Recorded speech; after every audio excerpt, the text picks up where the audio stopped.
What is going on, guys? Welcome back to the MG YouTube channel. I'm your host, Malachi Grubb, CEO of Lead Automation, Lead Properties, and investor in Tesla. So I've been preoccupied. I haven't been posting a whole lot of videos here on the MG YouTube channel for a few weeks, a month or something like that, because I've been grinding, man. I've been basically with this robot here. Oh, sorry, I got my headphones on. But yeah, so been with this robot here, getting it ready for a customer. So if you don't already know, well, you do know. I own Elite Automation, but Elite Automation is basically a company that builds automated equipment. And so we've been getting this piece of automated machinery ready for our customer to come and do an FAT, aka come look at it and approve that it's ready to go and ready to be installed in their facility. So that's kind of what I've been tied up with. But that's not really what today's topic is. I just thought I would use this as the background because it's a sick background, right? If you like Tesla and you like Tesla as an investor, then things like robotics and stuff have to be cool to you, right? If space is cool to you, manufacturing, things like that, then yeah, we got a sick background here. But I really want to talk to you guys about what's really been in my mind and what I've been extremely focused on outside of this project. As an entrepreneur, as an investor, and as somebody that's just trying to generate wealth, and somebody who is just trying to expand my own personal net worth and whatnot. And I basically wanted to explain to you some of the things that have been running through my mind so that maybe that you can try to implement some of these things. Now, this is not financial advice for legal purposes and whatnot, but essentially, I'm seeing that that's not really the right wording, sorry. The grand scheme of what is about to happen with society is that AI is going to essentially take over every job. Meaning, if it takes over every job, that means the GDP, aka the amount of money produced from those tasks, is going to be redispersed from humans to whoever owns the AI, right? Whoever the AI company is that owns the AI. So when it comes to me and for my investment philosophy, I'm wanting to invest in everything AI. And I want to capture that piece of the pie that is going to transfer from workers doing tasks to AI doing tasks. And as an investor, to play things safe, I think there's quite a few companies that you can invest your money in currently today that will give you exposure to this. And Tesla is my biggest investment and also my biggest target for companies to invest into. But there's other companies as well, such as Google with Gemini. You can really look at any company that has AI and that you're able to buy it.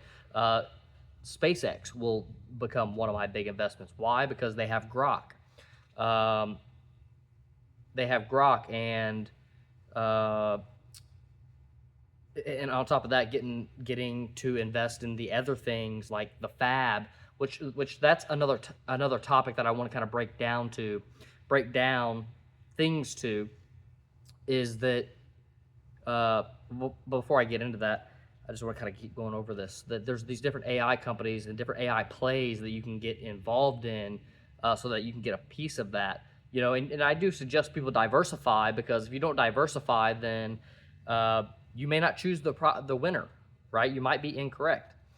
However, I think that a lot of the plays are still very safe plays. For example, Google, I think, is a great investment. Google's not going to go nowhere. They have too many products. They have too many services. They have Google Workspace. And really, unless they just really botch the whole AI thing, they're leveraged as being one of the potentially being like one of the leaders in AI in a work environment, because they own Google Workspace. There's no reason that they can't implement their AI to basically track anything and everything that you're doing through the Google ecosystem. So for me and my workflow and my company's workflow, we do most of everything through Chrome, unless it's like a specific software for like programming the robot, the PLC, or like mechanical engineering software. You know, we do everything through Google Drive, Gmail, Google Chat, Google Docs, and so things like Google Drive is a perfect indicator. Why? Because Drive is data storage. And then I can point to Gemini and say, hey, Gemini, you know, tell me the wire label for like this push button right here. I have this push button right here. I can ask Gemini about this, right? And even things like Grok are creating integrations where you can link Drive to Grok, and then you can have Grok search inside your Google Drive folder. So we're just natively using those as a company, right? I don't want to get too far on a tangent on like Grok and being able to integrate, but all the companies will probably be able to integrate at some point. But Google is highly leveraged in being involved in the workspace, in the Google Workspace ecosystem, and they're already storing all this data that can be analyzed both for training and also just for your utilization. So instead of me having to upload files into the chat, I can just literally say, hey, we're working on this project. Here's the link to the whole entire project folder, and everything inside this project folder is associated with this project. And then it can literally analyze every single like engineering aspect of this project. So that's just really showcasing like how like Google really has an advantage there with Gemini and being able to utilize the AI to really help with workflows, because engineering is especially a very expensive workflow, and it's also a very complicated workflow. But with it being able to have the capability to read all of the different files together and see all the different file types, it opens up a huge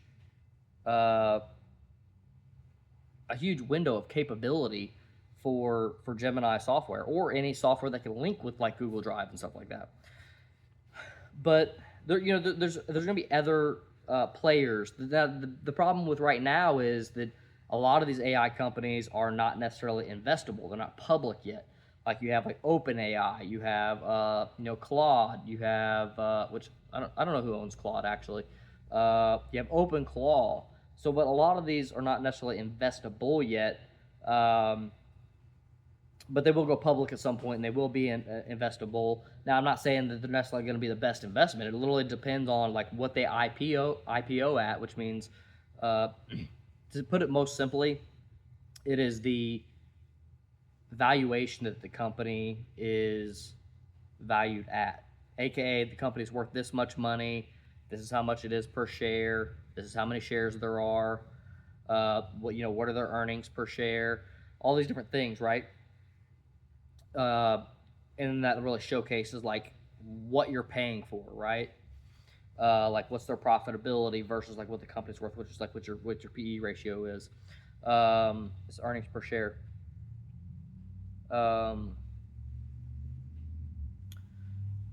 But overall, overall AI is the grand scheme of investment. What's going to happen with AI is going to have such a high GDP that it is literally almost half of the U.S.'s economy. And we're not even talking about the global economy. We're talking about half of the U.S.'s economy. And just to showcase that the money transfer that's going to be there. The other thing that I want to point out is that there's two different types of AI that I'd like to categorize. One is, software-based AI, I'll say soft AI, and one is real-world AI. So your soft AI are all these chatbots, Gemini, Grok, Claude, any of these guys, right? These are all soft AIs. Now language models, or however you want to call them these days, or multimodal models. But the other type is real-world AI, and this is also why I'm so invested into Tesla, is because Tesla is the only public company that has real-world AI. Google has a little bit of their own real-world AI, but I think that the issue with them is theirs is not AI, and I'm talking about Waymo, and I'm talking about robotaxi for Tesla. So Tesla has robotaxi, FSD. Waymo has their robotaxi, or autonomous rideshare vehicle. Um, and Waymo's owned by Google. So by investing in Google, you also invest in Waymo. Now I think Waymo has some fundamental changes where somebody needs to come in there and they need to stop operating like a startup company and start operating as a company to scale, right? There's no reason why Waymo should not be having their own manufacturing lines by now, where uh, even if you're taking a pre-existing vehicle, you get like the shell of the vehicle, you get like the vehicle 90% built, and then you basically put on the final pieces, right? So that way, even though or they contract it directly with whoever they're going to be building their vehicles with, and they need to build it in a vehicle platform that is not going to get canceled, right? Like how they got the Jaguar I-Pace, it got canceled. They're no longer making the Jaguar I-Pace, so they need to come in and start thinking more like a manufacturing company so they can get that up to scale. They need to reduce the expense of their LiDARs and their manufacturing, and they need to increase the output of their manufacturing.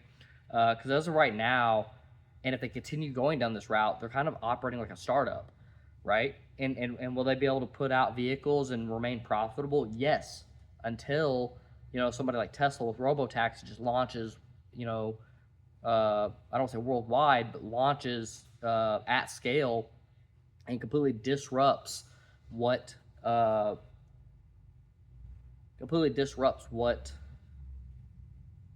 Waymo is doing. And how does Tesla disrupt what Waymo is doing? They just charge less money. If you can pretty much get the same experience at half the cost, 95% of people are going to choose the Tesla version due to the cost reduction, right? And so there might be some level that Waymo reduces their cost to match Tesla, but now then Waymo is probably not operating at a profit; they're going to be operating at a loss, and how long can they sustain that? And then they're basically just kind of like falling to their demise, because you can only operate unprofitable for so long. And then some could say, well, maybe they'll subsidize revenue generation through ads and run ads in the car. Well, there's a couple issues there. First of all, if Tesla's not running ads and Waymo's running ads, unless Waymo can bring their costs down cheaper than Tesla, then why would I take a vehicle that's going to show me ads while I'm in the car, or make me listen to ads while I'm in the car, when I can take another one that isn't? Again, unless they can beat Tesla's price, then some people might choose that option. It'll be like some of these phones. You can buy like a smartphone now for like $20, and like there's little ads on the phone that just pop up like in the UI of the phone. So I mean, there's a plausibility that there will be options like that. But do you want to be in that demographic?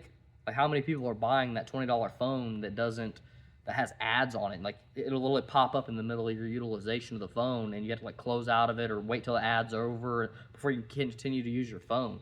Like, is that the world we're gonna go to, that we're like can't walk outside without fucking an ad being in our face? I mean, that's a society I don't really care for. Actually, I used to think that like marketing should be illegal while I'm making a video right now. That is essentially marketing. But now I've actually dived really hard in marketing. But I used to think that marketing should be illegal, and I still don't like marketing. I still think it's like the engineering side of me. I don't like marketing because marketing is just like a waste of energy. It's like, build a good product. It's a waste. Like, if we're gonna spend, like, let's say hundreds of thousands of dollars or $200,000 or how much ever amount of money it is, right, on marketing, that money could have been put towards like the R&D. That could have been another engineer assigned to the project. That could have been, you know what I mean? So that's kind of how I look at marketing. The other thing why Waymo and the ad things is not working out is because they're not a manufacturer of the vehicle. They're not designing a vehicle. They're not even in partnership with Toyota. I don't give a shit. I don't care what you use. Use a Toyota Camry, but in partnership with Toyota, not just slapping your LiDAR on it, but redesign the Toyota Camry to have like a big screen in it, to have, you know, different UI specifically for Waymo. So that way, even if Waymo has to develop the UI, but at least the Toyota Camry should be produced with that bigger screen. So that way, again, you know, Waymo, they can do things like run ads on it, or they can just have a better user experience for their customers, where their customers can watch YouTube and all these things that you're going to be able to do in the robotaxi that you can't do in you know, in like this Jaguar I-Pace and stuff like that. So I'm gonna kind of go back to the top again. You have AI. Under AI, you have your embodied AI, your real world AI, physical AI. Then you have your soft AI, your your language models, your multimodal models, and so these are like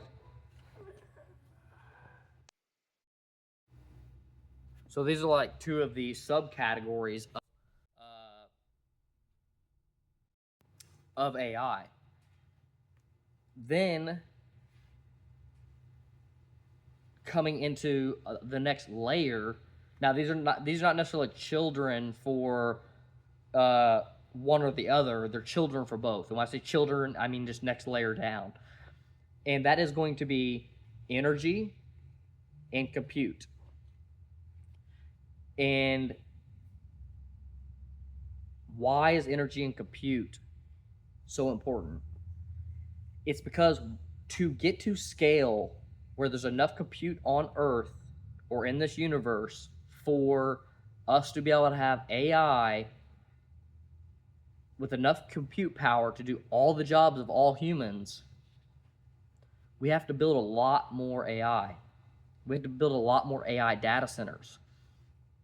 I would say we're probably going to have to at least 1000x how much, and I'm just throwing this number off the top of my head. I've not done any deep calculation on how much AI it's going to take to have enough AI for the entire planet to operate without, you know, without humans. I think it's going to be 1000x.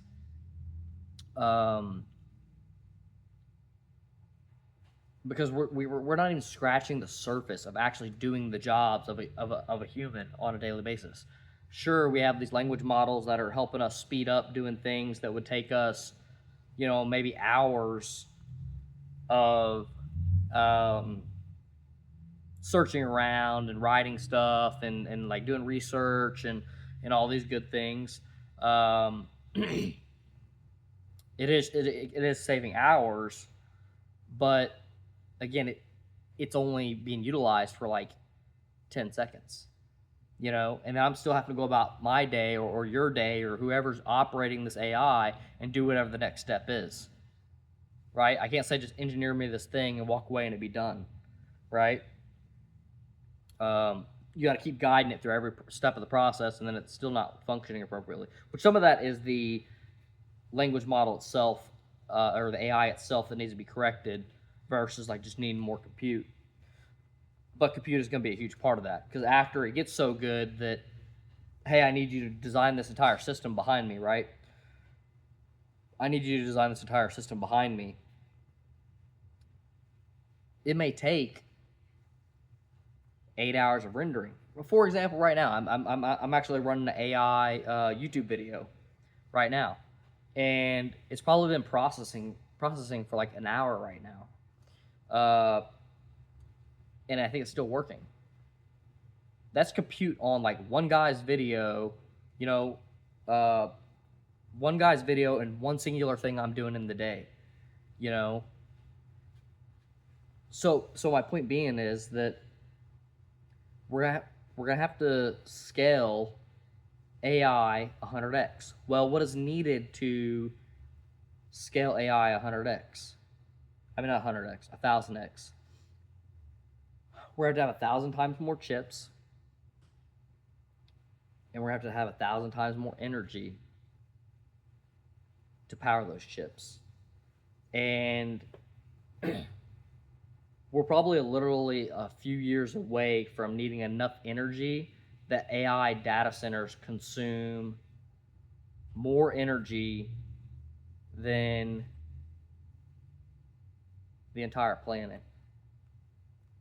So like if you just segregated out AI energy, the rest of the planet, and everything we use energy for, AI data centers will probably surpass in the next couple of years, as they will be. And this is the premise of like the Matrix. If you've ever watched the movie The Matrix, the premise of the Matrix is basically AI essentially just got all intelligent, right?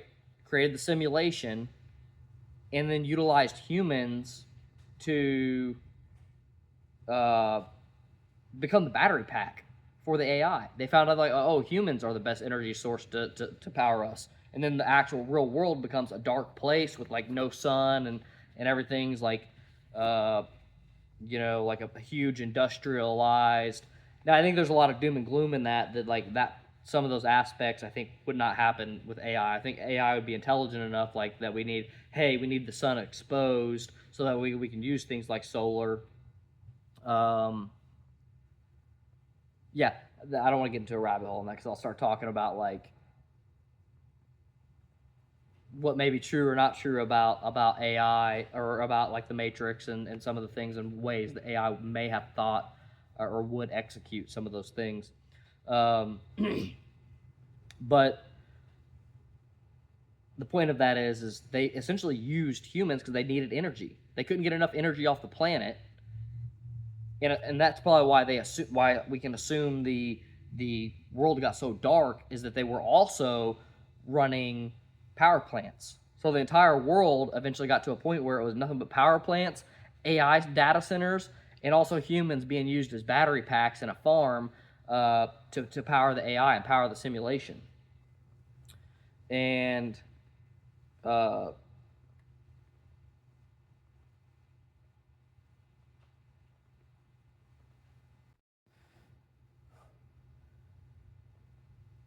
yeah, so that just showcases the amount of energy that was required to operate the AI. Now, hopefully, we'll never get to like that type of stage or anything like that, but the amount of electricity that is going to be needed is going to be mind-blowing. So therefore, anything you can do to invest in both short-term and long-term energy utilization, I think is very important. So this takes me into a couple different things. BE is one company that I invest in. So they build like basically a generator that works off of I think hydrogen or something like that. I can't remember this very second, but mainly just because I forgot. I've done a lot of research and studying of the company and whatnot, but essentially they're using an alternative energy source to then create energy in like a a massive generator that can then power these AI data centers and outputs the proper voltage for these AI data centers. So instead of having to have like as many like transformers or energy conversions, that it's already built into their system itself. So why that's important is because there's going to be short-term and long-term energy. In the short term, we need to get these AI data centers up and running as quickly as possible. And I'm talking to you as if I was like the CEO of one of these companies. We need to get these data centers up and running as quickly as possible, and energy is going to be the bottleneck. So we're not going to be able to get grid power in here quickly enough. So we're going to use these generators to then give us enough energy.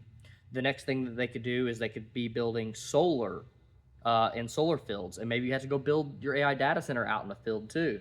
So maybe you have to ship in a lot of people from other areas to come in and build the data center, build a solar farm, so that way you can bypass maybe some of the regulation. Maybe you can find or get a government to approve on, hey, you're not extending the grid per se.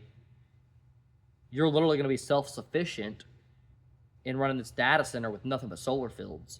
So I could see where you could kind of get away with that. So like this AI data center actually would not be tied into the grid at all. It would be tied into electrically, at least. It'd be tied into um, the solar and battery arrays that are that would be installed with the AI data center. And then this has been like another new thing that has came up, and this is the AI data centers in space. And this is kind of using like the same idea, but it's going to eliminate the need for as many battery packs. And basically, what the objective is to shoot a AI data center in space that has solar on it. Well, you can shoot them out in space and with solar on them, and they won't have day and night, because you'll put them out there in space where they're far enough away from the Earth, or they'll stay in a particular position where they're always able to capture the sun's rays, and therefore there's no day or night, so you don't need as much battery. You just need to make sure that your solar has enough energy output to power the AI data center. Now, I think that the 101% need batteries and capacitors and stuff like that to ensure that there's not a loss in power, right? It could be anything from a meteor that happens to be flying by that blocks the sun. I mean, this might be an off chance thing, and maybe it's not that big of a deal if an AI data center goes down for 5 minutes, 10 minutes, even a day or two. If we have a whole constellation of them in space, maybe it's not that big of a deal if one of them goes out for a minute. But then again, like if it's working, doing some compute, and like I put something on my computer, it launches out to that particular satellite doing its thing, and then boom, that satellite shuts down. What's going to happen? Grok's going to say error. Is it I mean, surely they'll figure these things out internally, and so I won't see an issue on my side.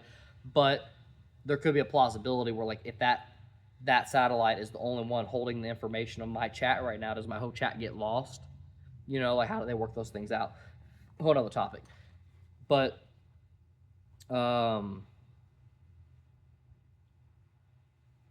again, the important thing is we're thinking about the concept of AI and how it's going to be executed on the solar. So now you have solar with AI data centers in space. And we're still talking about energy, okay? So in those scenarios, who do you invest in for solar? I think the big thing is you have to kind of you have to follow the money trail, because I do think that you can invest in something like a Solar Edge or just some other solar company, okay? This brings me back to why Tesla's one of my number one investments. Elon has said that both SpaceX and Tesla are, if I'm not mistaken, they're tasked to output one gigawatt per year each of solar panels. Now, I don't know if that means they're going to be procuring, what's going to be a supply chain thing versus what's going to be an actual manufactured product from one of those companies, right? It could be that both Tesla and SpaceX are going to manufacture the solar panels themselves and have their own solar panel lines that like build it from, more raw materials.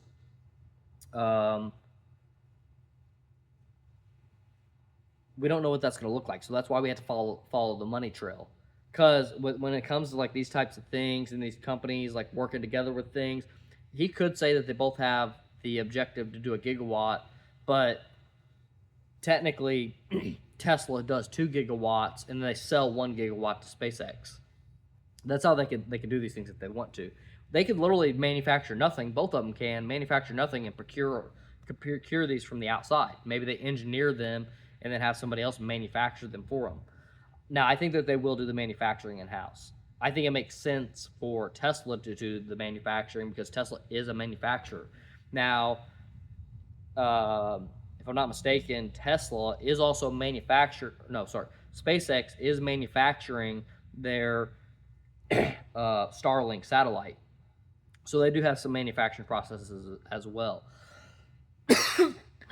However, how I look at the two investments, Tesla and SpaceX, is that Tesla's the manufacturer, SpaceX is the space company that takes us to space. I like that, like discernation, the difference between the two, where you can kind of look at them as different things. I like to look at Tesla as embodied AI, real world AI. I like to look at SpaceX as and Grok as that large language model AI.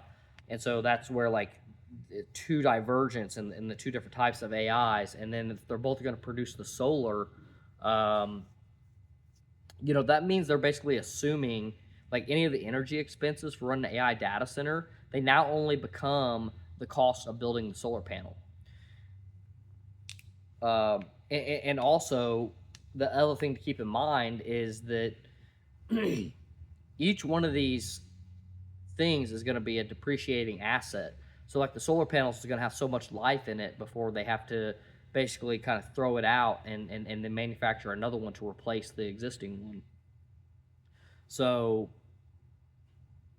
I'm going to go ahead and let that be my divergent into the next thing, which is AI chips and memory. Okay, so you have companies like your AMD, your NVIDIA, I believe it's Teradyne. Is Teradyne? Whatever. But basically the companies that, I can't remember off the top of my head, SMC, basically the companies that AMD, NVIDIA, Tesla are going to have their chips manufactured, those companies, those are going to be the bottlenecks of the production. So if you don't know this already, NVIDIA does not produce their own chips. They're manufactured by somebody else. They design them, and they basically send them off to manufacturing to be manufactured by somebody else. So they literally just design a chip. That's what AMD or NVIDIA does. I mean, they do other things as well, but to break it down kind of simply, like that's like the grand scheme of what they do. I think AMD also does the same thing. Everybody's doing the same thing right now. There's like 2 or 3 companies. Samsung's one of them. There's like 2 or 3 companies that are building these AI chips and actually manufacturing them. Everybody else is like literally just providing their engineering drawings and saying, hey, build this for me. Everybody, even Tesla. But now Tesla's talking about doing a terafab. So in that terafab, it is essentially going to now start producing its own chips. So not only is it like reducing and eliminating bottlenecks of the chip being the limiting factor, which is my other big thing, energy, and then like the chips, the hardware, the memory. These are going to be the next big bottlenecks. And so not only that, but NVIDIA is one of the biggest companies in the world. I think it's still the biggest company in the world right now. And literally, NVIDIA has the chip manufactured by somebody else. You have the biggest company in the world, and they literally designed the chip, which is like, I'm not going to say it's 10% of it, but like, these guys are building it. These guys have like just engineered it. Which, don't get me wrong, like it could not have been done if NVIDIA would not have designed the chip. Don't let me underplay that aspect of things. But after it's designed and you get it functioning and working well, you're essentially just taking profit off the top. And I think, if I'm not mistaken, AMD's profit margins are like 40%. So, if Tesla's using AMD, I keep getting NVIDIA. If Tesla's using, an NVIDIA chip, then if Tesla's using an NVIDIA chip, then they're paying that 40% margin to NVIDIA. Which means if they build that chip in-house, now they're not paying that 40% margin to NVIDIA. So you've eliminated you eliminated or reduced your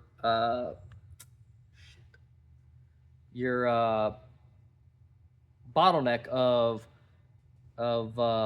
chip production, and you've also taken in more margin, or now you're going to have more margin because you've reduced the margin from not outsourcing the chips to another company.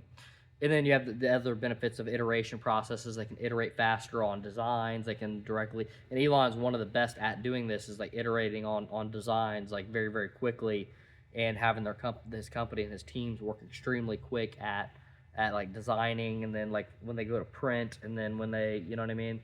So like that whole process, he's one of the quickest in the world, or his, him and his teams. But so then to like go back to, again, real world AI and virtual AI, you're going to have this Grok that's able to, that's going to get sent out in space. You're going to have SpaceX in space. You're going to have Tesla in space through SpaceX, right? There's going to be some aspects of the car that are going to be able to be utilized, or that real world AI. Now, whether we call that digital Optimus or however we want to do it, I even think there's a plausibility that, the cars, could have a deeper level of reasoning that is off vehicle, right? So like the vehicle is actually going to the data in space and like asking questions to say like, hey, do you think this is the right decision? Now, obviously, like if there's about to be an accident right now, that's not going to work out. But like, let's say for instance, the car gets stuck and it's like, I don't know what to do about this. It can literally go to that. The same way we've talked about teleoperators in the past, like the car's going to ping a teleoperator. Well, maybe the first level of that pings like in a millisecond is not only does it ping a teleoperator, but it pings the cloud to say, hey, cloud, can you help me out here? Hey, Grok, can you help me out here and let me know like how I can get out of this situation? Does this look like a human to you? I think it's a human. Do you think it's a human? You know what I mean? And be able to discern like, oh no, that's not a human, bro. You're good. And then that other AI say, oh, okay, cool. I was like only 50% sure it was a human, or I was only 10% sure that it was a human. So if you also don't think it's a human, then it must not be a human. And so I think there's going to be some relationship and some technology interfaces like that. Not only that, but like you have the vehicle parked situation and the vehicle being utilized as an AI compute center, whether it's to do some compute in your own house, or whether it's to do some compute in your own house, or it's to do compute for the cloud. I think that those are definitely doable. If we're talking about doing compute out in space and that being a thing, then there's no reason that compute should not be a thing in your car. Now, with that also being said, I think the cars should have more compute in them. I just don't understand why compute is an issue, and like, sure, I understand we're trying to reduce the cost of the vehicle, but especially if you're talking about a long-term asset of the vehicle, like why does it not make sense to have 2 or 3 or 4 of these chips running in the vehicle? I'm not saying like individual chips. I'm saying like if we called this one CPU, but you have like multiple other redundant CPUs that are not checking what the first CPU is doing, not as a redundancy in that manner, but like, let's say for instance, like this is running like version 12.2.3 or something like that, and this is running like version 12.2.4, and this one's running version 2. And also it's not like a incremental like 3 is better than 2 and 4 is better than 3. It's like these models it's more like an A/B. Like if I said 14 dot, I'm just gonna use this as an engineering example. 14.A, 14.B, 14.C, and those ABCs are different iterations of the FSD that are running in those computers and kind of doing a cross check. Now, we always run this main model, but whenever we go and question, hey, hey,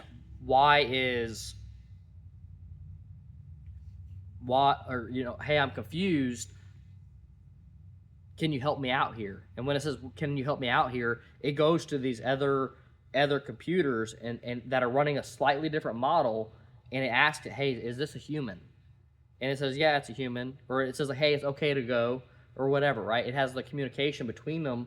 So don't get me wrong, you've increased the number of CPUs that are in the vehicle, and you can even have some of them run dormant, where they just like are literally just turned off. They're completely powered off, not even consuming energy, and they're only like turned back on. They're only turned on when commanded to, aka if they're being used for the cloud. They might literally only be used when the vehicle's parked. So that way they can use it as like a remote data center. But having like one set of chips in the car, like one computer in the car, in my opinion, like it's hard for that to make sense. But again, that is another thing that they have, is like, we've already produced this asset. It doesn't cost us any more to produce this asset, and it's not about the cost of the compute. This is where I'm getting at with it, with that whole, not with that whole thing that I was talking about, but with multiple computers in the car, is that they're not solving for the cost of the computer. They're solving for the diversification of location of data centers. Meaning you're putting data centers everywhere instead of having one massive data center.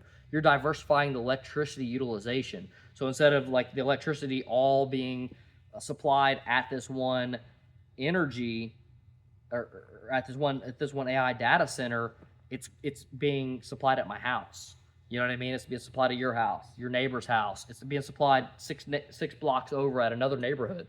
And so all those, each one of those individual areas has their own load capacity, right? Meaning you could probably only charge so many vehicles in one neighborhood at one given time. You know, you can only pull so many amps from a particular neighborhood before basically the entire neighborhood goes over capacity and, you know, starts blowing transformers and stuff like that. And so by diversifying that load across all our entire grid, that's what they're solving for. They're one, solving for the rate of manufacturing of the chip itself, because they've already manufactured it, then they're going to turn it on later in the future. And they're solving for the energy distribution of that AI data being able to be power sourced from other areas. So I think 101% Tesla should be putting like these 4 computers in, they're like the robo-taxi, because those will be managed by like business owners and or Tesla, and then they can handle their own diversification. And again, they can diversify by having like our shop floor we have here.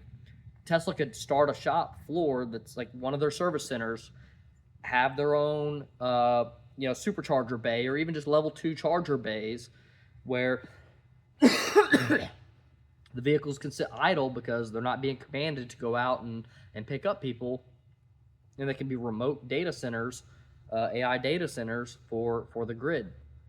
And when I'm saying the grid, not only electrical grid, I'm saying the AI grid, the interconnectivity between all the AI data centers. By the way, this video is kind of like going really deep and very technical, and it's actually not speaking much about the financials of everything, but I really just want to explain these things to you. And I need to do more of these videos and try to make them shorter, which won't happen. And just try to tailor more toward just more information, right? Because again, this is already 43 minutes long, and we're going so deep. I really want you guys to understand the why behind the investments, right? It's not like I want to tell you, hey, go invest in this, hey, go invest in that. I'll tell you guys what I'm investing in and some of the things that I'm seeing for the future to come. But I think the understanding of what's going on and what's about to happen is the more important thing. Because if you have this fundamental understanding, then you'll be able to see something I don't even see. You'll see some company over here doing something that, and you're like, oh, huh. For example, like I feel like BE is a good one. I feel like a lot of people don't know of the BE company that's doing the generators. I'm also invested in Rocket Labs, which, you know, Rocket Labs is another company that's working on launching data centers in space, and so and they're one of the few companies that can even put anything in space, right? So if you're a company that can put things in space, now that we're talking about AI data centers for the future, I think that we need to have our eye on everybody that can get to space. What are they doing? What are they launching to space? Blah, blah, blah things, right?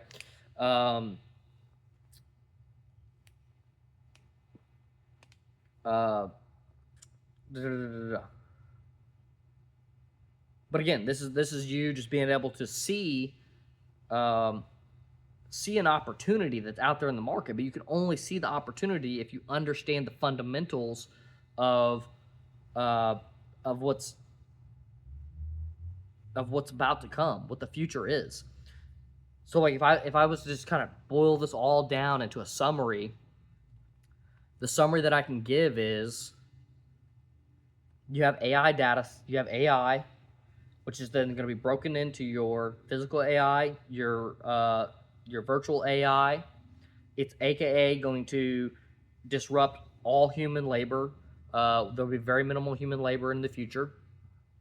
I think your last jobs to go are like plumbing and electric and electricians and stuff like that, until we engineer those things in a way where now a humanoid robot can do it, because we decided to do something different than like drywall, something that's easier for like automation to handle it. The screws are always screwed in at a certain dimension, so that way like you just know where a screw is always going to be located at, and all new construction gets redone. Again, side tangents. Okay, so now you're gonna have the chips. The chips. You got to have the electricity, right? Chips, electricity, real world AI, virtual AI. You know, doing jobs on a computer, right? Which is macro hard, which is part of Grok and SpaceX now, and XAI. You got to see these things. You have to see these things. Again, AI. I just kind of want to keep breaking these things down over and over again. AI, real world, virtual, chips, energy,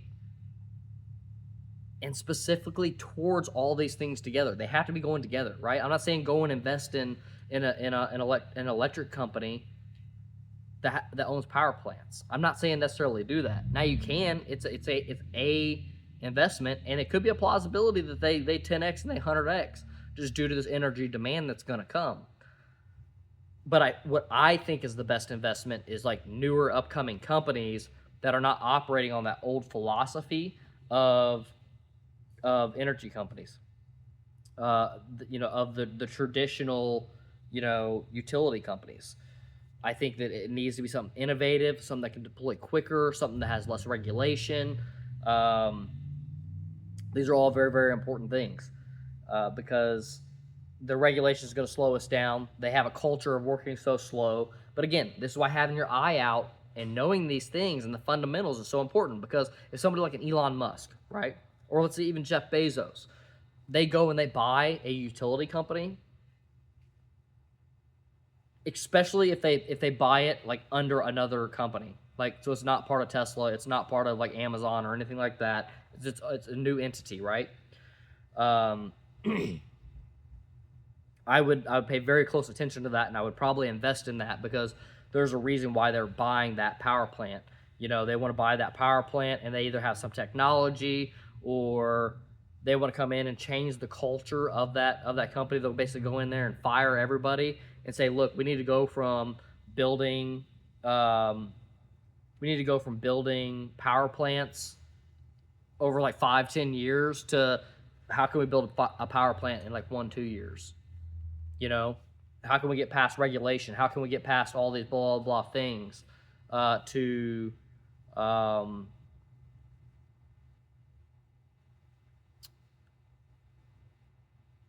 to be able to scale energy quicker. Sorry, my mind just like goes to other things. I think like two thoughts at one time sometimes. Because the other thing that just popped in my mind is like microgrid stuff. It goes similar with like how you would have solar and your battery packs and all of that, where you could have like microgrids that support micro data centers. So like if you had like, you could do small. If I'm not mistaken, they're actually talking about doing this with all the Tesla superchargers. So when the Tesla superchargers are sitting idle, they're talking about making those AI data centers. So there'll be AI data centers like attached to a Tesla supercharger. Now this is not an AI data center. It's like, let's call it a cube, an AI data cube, okay, which is like a small rack of AI, okay. So things like that diversification of the AI, I think is extremely important to really utilize the existing infrastructure that's already there, and also to be able to deploy new infrastructure. Especially if they can get approval for something not being tied to the grid. Hey, we're going to create this solar farm. We're not going to tie to the grid. We're directly going to go into batteries, and we're directly going to feed our facility. So you can do these at any scaled size, right? You could essentially do one in this shop floor. You do solar along the top of this roof. You do a few AI data center racks. You do a few, your few battery packs, and maybe it would make sense that like some of that shit's inside. Maybe it only makes sense that the AI data center's in here, and then you buy the other piece of land next door to us that's a field, and then you put solar here, and then this is the other thing is though I'm trying to conserve land. You do solar over top of that, and then you have your batteries underneath, which is something I think that Tesla really needs to innovate on. I think that they need to be able to stack their battery packs vertically, because again, if we're talking about the conservation of things, like we need to conserve space, and I think that battery packs as a tower is the smarter solution than just taking mass amounts of land to build these battery packs. I think if they can build them vertically as like towers, I think that I think it'd work out great for especially being able to put them closer to like dense locations, or like I don't know, and I'm not positive on how much power is there. For another example, I think having like Tesla's like mega packs either at every neighborhood or in every house. In every house is already a plausible thing, but then that's up to that resident to do it unless it gets some type of governmental backing. But like if the neighborhood itself, so as soon as it branches off from like whatever it's branching off from, right? Boom, this neighborhood has its own battery pack. So if another neighborhood goes out over here, they can just shut that one neighborhood off. And they don't have to shut off this neighborhood because it could run on the battery pack. Obviously, having them in your home itself would be the most ideal situation. So that way, like, really, it could go either way. It could be at the neighborhood level or at the home level, but where like basically you're not using energy in the home, so it basically loads that. It loads up the with energy like while you're at work and not at home using as much electricity. It loads up the batteries, and then like it can offload even more electricity at night, like when you have your car sitting there plugged in or something like that. Or does it even make sense? Could they put AI data centers in everybody's home? Maybe they start a program where they pay you to put an AI data center in your home. Maybe they install Tesla power walls with AI built into them. So maybe it changes like the double thickness. I'm not sure exactly the size of like the the AI data centers and all that good stuff, but some people have a sufficient enough space where they can afford to put a whole rack in their garage or something like that, where and give them the power wall and then give them the AI rack, and then you pay them.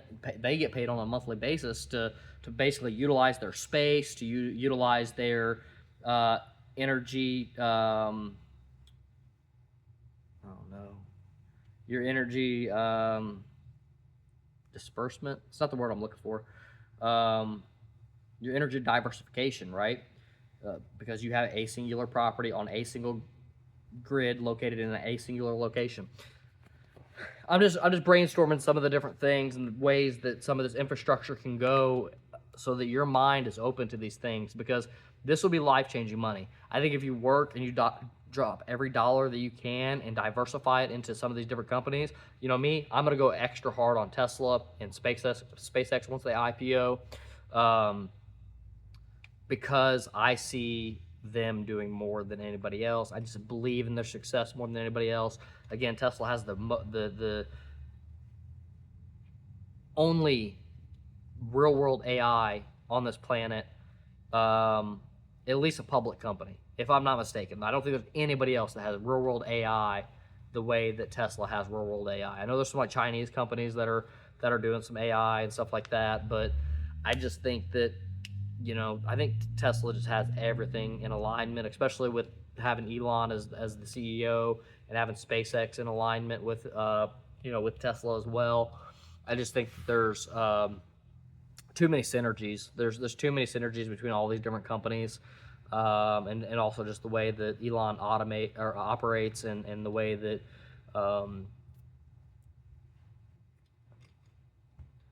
I think that they're going to execute it.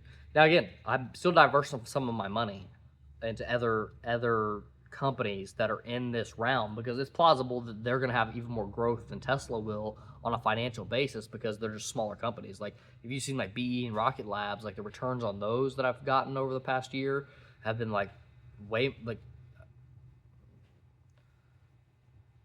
it depends on whenever you look at it, but they're pretty much way more than than my Tesla returns, because I also made a lot of money off Tesla options last year as well. But some of that's not a percentage return. It was because of the amount that was in Tesla versus how much it was in BE and Rocket Labs. But yeah, guys, this is a super long video. Nobody's probably going to watch it, but if you did watch it till the end and you truly understand these things, I think that you're going to be set up to you know, make your own investments and see this world. I mean, subscribe so that you can continue to watch these types of videos, so you can really get a deeper understanding of what's about to happen in this world. This is pretty much what all my free time is spent on. Like, I'm literally just trying to make money so that I can deploy more money into these things. So, like, you know, I'm taking pretty much every free dollar that I have personally and dumping it into the future, right? That's how I look at it. I'm dumping my money into the future. You know, don't get me wrong, my companies are doing their own things. They have their own profits and their own growth plans and stuff like that. Both the automation company and the properties company, and they, you know, they operate independently for the most part. So yeah, but even with the property thing, like, the property thing is, I run that kind of like a more of a one-man show. So that means I actually do some back and forth investing between my properties and my stocks. So I take money out of my stocks to go buy properties, and I take money out of my properties to go buy stocks. It's kind of like a little wish-wash thing that I've been doing for the past couple of years. That's worked out pretty well for me. But yeah, stay tuned, subscribe. I talk about some of those things in some of the other videos, so another good reason to subscribe. Yeah, we'll catch you in the next one, dude. If you stuck around for this full 58 minutes, I almost want to make it last another 2 minutes, just so we can say this is an hour-long video. I think 60 minutes would look nice on the recording. But yeah, no, if you've watched till the end here, you're a champ. And I think that you're definitely on your way to have the mindset to know what to see, to put your money into, and just do something life-changing. I think literally if people could just keep their expenses down and like dump as much money as they potentially can into some of the stocks and stuff like that that you see. Oh, again, and don't invest in these small gimmicky maybe companies, okay? If you do, make it like 1% of your portfolio, right? Have no more than like 5% of your portfolio in some of these like gimmicky companies that might work. You know, I have some of my buddies and stuff like that that'll trade like crypto, and this is the next big one, dude. It's gonna pop off, man. Everybody's blah blah blah. And it's like, okay, bro, put $5 in it. You know what I mean? I'll put some like dumb little small money into something. Like if something does happen, turns into $5, turns into $1,000, cool. I was part of it, whatever. But just don't put any significant amount of money into the maybe companies. Put most of the money into the companies that are gonna do it, and they're gonna do it big, and put a smaller amount of money into the companies that are a little bit more risky. You're not positive they're gonna you know actually make it, but they have a pretty good plausibility of making it. And we just hit 1 hour, dudes. Peace out, man. I'm not gonna talk no more. Catch me in the next video if you want to talk some more.